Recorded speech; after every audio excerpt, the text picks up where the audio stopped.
आणि पुढं तो त्रास होणार नाही. समजा मी अचानक उद्या जर तयार झाला म्हटला की मला त्याला पोलीसमध्ये भरती व्हायचं आहे. आपल्या गावचं उदाहरण एक सांगतो, कोमल खोत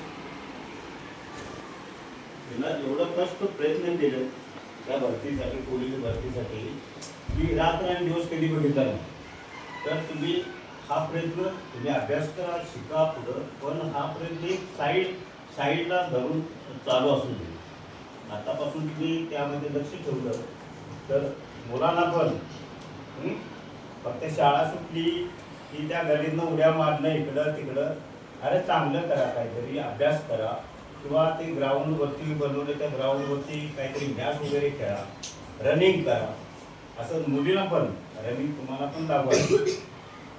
तर असं करत 6 महिने यामध्ये तुम्ही भरती झाल्यानंतर 6 महिने बेसिक ट्रेनिंग असते. बेसिक ट्रेनिंगमध्ये काय, तर आता तुमच्या ह्या शाळेत मुलं किंवा मुली त्यांचं कुणाचं वर्तन जरासं वागणूक वेगळे आहे, ते जरा भांडखोर पोरगं आहे, ते चांगलं आहे, त्या सगळ्यांना आर्मीमध्ये तो शीख, ख्रिश्चन, ईसाई, हिंदू सगळी लोक एकत्र एका ओळीनंच बसून खातील पितील सगळं ते आणायसाठी 6 महिने बेसिक ट्रेनिंग म्हणजे त्यांना शिकवून द्यायची. कसं खायचं, कसं राहायचं, कसं झोपायचं, कसं कपडे वापरायचे. तर ही ट्रेनिंग 6 महिने असते, की तुमचं टोटली जे गावचं वर्तन वागणूक असते ती तिथं कंप्लीट बदलून जाते.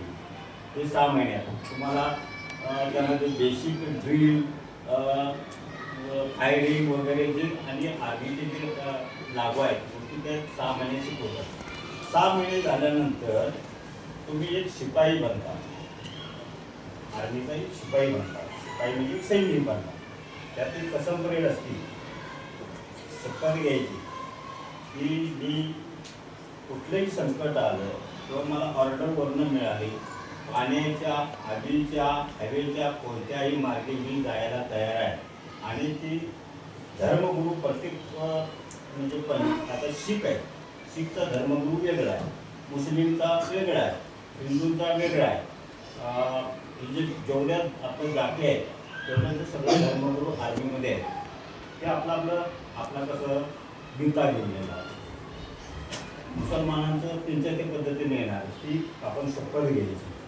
आणि ती शपथ घेतल्यानंतर तिथं काय होतं हे कुणाला सांगायचं नाही. इव्हन आपल्या आईवडिलांना पण सांगायचं नाही. बाकीच्यांना तरी ती दूरच आहे, पण घरच्यांना सुद्धा सांगायचं नाही की मी काय करतो, कुठं आहे आणि त्यातलं मी काय काम आहे तिथं सांगायचं नसतं. म्हणजे टोटली तुम्हाला कन्वर्ट करून देतात. सैनिकी तुमचं रक्त आहे ना, ते रक्त टोटली सैनिकी रक्त बनवून देतात. 6 महिने झाल्यानंतर तुमचं टेक्निकल ट्रेनिंग देतं. आता ह्या थोडं ते त्यांचं काम म्हणजे भयंकर काही ब्रँचेस आहेत. आर्मर्ड, सिग्नल, ENE, सप्लाय, अशा RT, इन्फंट्री, तर याचं वेगळे ट्रेनिंग असते. टेक्निकल हे त्यांच्या ट्रेनिंगमध्ये अवलंबून असते. 6 महिने असते, कुणाला 12 महिने असते, कुणाला 2 वर्ष असते, 15 महिने असते, 5 महिने. आता कुक आहे, कुक म्हणजे जेवण करणार, त्यांचं किती 5 ते 6 महिने असतं. पण बेसिक ट्रेनिंग हे सर्वांना लागू आहे. तो जेवण बार्बर नाही असला तरी सुद्धा त्याला ते बेसिक ट्रेनिंग करावं लागतं. रायफल ही चालवायला यायलाच लागते त्याला. की कोणी शिपाई शूटर झाडू मारणार असतात तरी त्याला पण ते लागू आहे. आणि एक ऑफिसर आहे त्याला पण ते लागू आहे. हे सगळं ट्रेनिंग पूर्ण झाल्यानंतर मग ते आपल्या जे ट्रेनमध्ये ते जायचं, त्या ट्रेनमध्ये काम करायचं. आता आर्मर्डमध्ये काय रणगाड आहे, RT लहान गन आहे, इन्फंट्री ही पायदळ फौज, ही आता आपलं ML आहे, मराठा लाईट इन्फंट्री बेळगावला आहे. तर ही काय ही सगळी लढाऊ स्वतःहून लढायचं सैनिकाबरोबर. आणि बाकीची जी RT आर्मर्ड वगैरे आहे ते यांनी रणगाड आणि त्या छोट्या गन आहेत त्यांचा वापर करायचा. आता AC सप्लाय ही एक ब्रँच आहे आर्मीची. ACचं काम काय आहे की त्यांचं जेवण त्यांना लागणारं धान्य, त्यांना लागणारी भाजी, त्यांना फळं वगैरे दूध काय असेल ते त्यांनी सप्लाय करायचं. हे फक्त त्यांचं काम. EMI आहे. EMIचं काय, जेवढं रणगाड्या आहेत, टँक आहे, त्यांना रिपेअर करायचं आणि युद्ध करण्यालायक इतपत म्हणजे रिपेअर करून तयार करून ठेवायचं. EMIचं काम. सिग्नल आहे, सिग्नलचं फक्त येणारं मेसेज किंवा कुठून कॉल आला, दिल्लीतून आला किंवा कुठून काश्मीरहून आला, जम्मूतून आला, नागालँडहून आला, पंजाबहून आला, ते फक्त फिरवत राहायचं कॉल. हे सिग्नलचं काम. अशा भयंकर ब्रँचेस आहेत. ऑर्डनन्स ही पण एक ब्रँच आहे आर्मीची. त्याचं काम काय आहे, की आर्मीची जेवढी कपडे आहेत किंवा त्याचं अम्युनिशन आहे, लागणारं अम्युनिशन म्हणजे दारुगोळा, हे दारुगोळा बनवण्याचं काम ऑर्डनन्स आहे.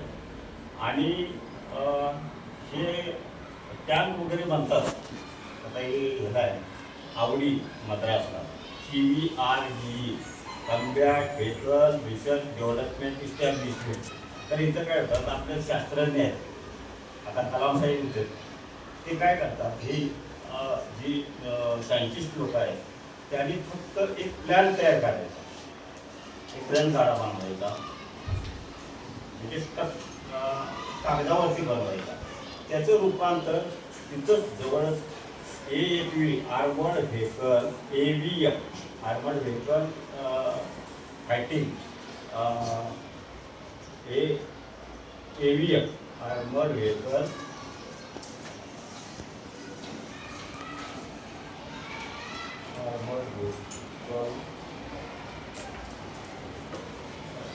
आर्मर्ड फायटिंग व्हेकल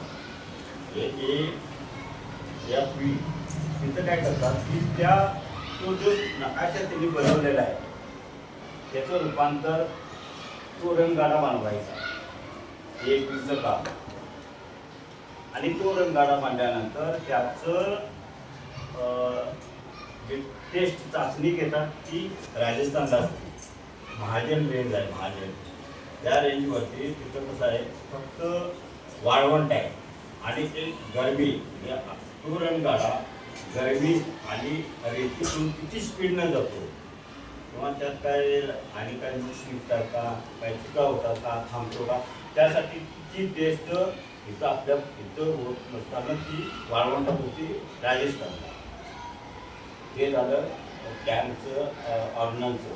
आता लढाई लागली समजा, कारगिल लढाई लागली. एक नदीवरती, आता जसं जम्मूला चेनाब नदी आहे, त्याला एकच ब्रिज आहे पलीकडं जायला. तो जर ब्रिज तुटला तर आपल्याला पलीकडं पण जाता येईल आणि पलीकडून अलीकडं पण येता येईल. अशा वेळी काय करायचं, आणि समजा तिकडं लढाई लागली की दुश्मन काय करतो की असं काहीतरी कमजोरी बघायची की ती ब्रिज तोडायचा अगोदर, की त्यांना धान्य पोचवणे, त्यांना डिझेल पेट्रोल तिकडं पलीकडे जाऊ नये, त्यांचा दारुगोळा संपला की तो पोचू नये, त्यासाठी ब्रिज उडवायचं. आता समजा ब्रिज उडलं, आता ब्रिज बांधायला किती दिवस लागतील, समजा महिना.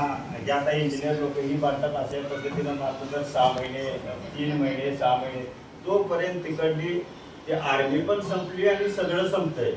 तर ह्यासाठी एक बॉम्बे इंजिनियर आहे, त्यांचं काम काय आहे की फक्त असं काय झालं की ब्रिज बनवलं, या नदीवरती ब्रिज किती 1-1.5 तास, जास्तीत जास्त 1.5 तासात ब्रिज टोटली तयार.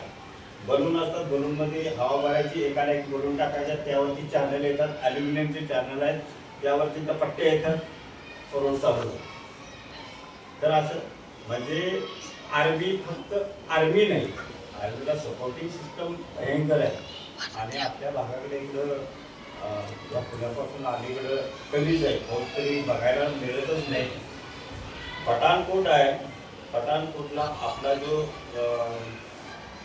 म्हणजे समजा पुढं लढाई लागली, आपल्याला वाटलं तिकडंच आहे, जम्मू काश्मीर, पंजाब या बाजूला तिकडं आहे. तर एक आपण कसं धान्य साठवून ठेवतो घरात पावसाळ्यात, आता बाबा